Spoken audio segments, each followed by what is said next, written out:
Hey everybody, it's Sean Cummings with my wife Cathy from Vito's here at the Gourmet Grill for Buy for Less. Today we're actually making shepherd's pie, but in order to get to shepherd's pie, I kind of have to teach you how to make beef stew. So you can get both in one lesson. A big gigantic pot, throw a little bit of butter in there. Us Irish people still cook with butter. I know everybody else in the world cooks with olive oil.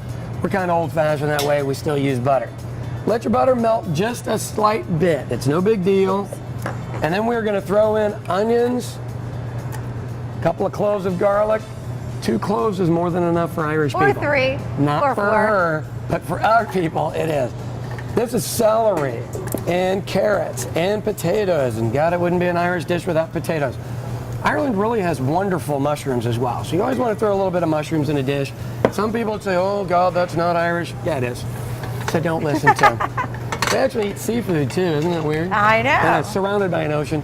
It's now, we'll let this stuff saute for a little bit. It's no big deal. What you want to do is have your onions go clear. And then I'm going to add some beef stock to it, about a quart of it. And we're going to boil it until this stuff gets soft. And then add some meat, and we're ready to go. And then I'm going to thicken it up.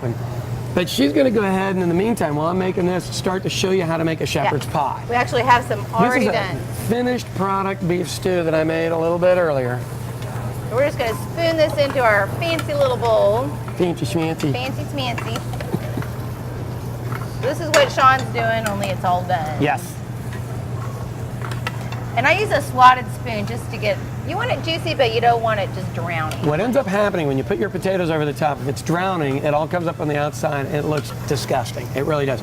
So you want it to be able to be solid on the top. There you go. How's that, Ben? That's good. You're awesome. Okay, the mashed potato part, that stuff is actually kind of hard to get out, but you know what we do is use a pastry bag. It's a little easier, and you want to make some kind of a design. It doesn't have to be anything crazy or super professional. Write your name in it. That would actually be pretty neat, wouldn't it? But more and more, and I'm telling you, you can't put enough potatoes on this thing. And you'd be surprised when people eat, they'll go for it and go for it and go for it and go for it. You gonna do the cheese, baby? I'm gonna do the cheese. She's amazing. Because this is an Irish dish, so I'm just helping.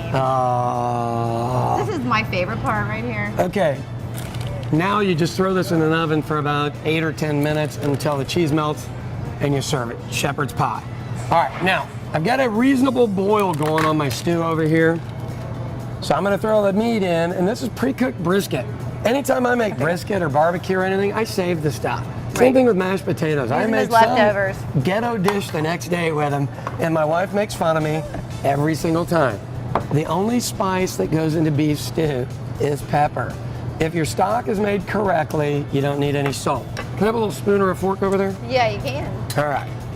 Now the trick that people will use, some people will use a roux and some people will use cornstarch. Cornstarch will give your beef stew what's called a sheen. It means it'll look real pretty on the top. And what you do is you just add this in. Now I'll see if I can get a decent shot and then have Cathy add it in. You've got just liquidy looking stew. You got to pop it in there. And this stuff will actually, it's called tightening it up in the restaurant business. Or thickening. Or thickening. And A thickenary. Remember that dude? Yes. Thickenary man. And just stir it up. If you need a little bit more, do the same thing. The important thing with cornstarch, lukewarm water. Don't use cold, don't use hot. It'll clump. When you eat a stew and it's clumpy and you don't know why, that's why. There you go. All right, so you got it right here. Shepherd's pie, you know how to make beef stew also. Let this stuff slow simmer. You want to smell your house up with it. There you go. For these and more recipes, buy for less OK.com.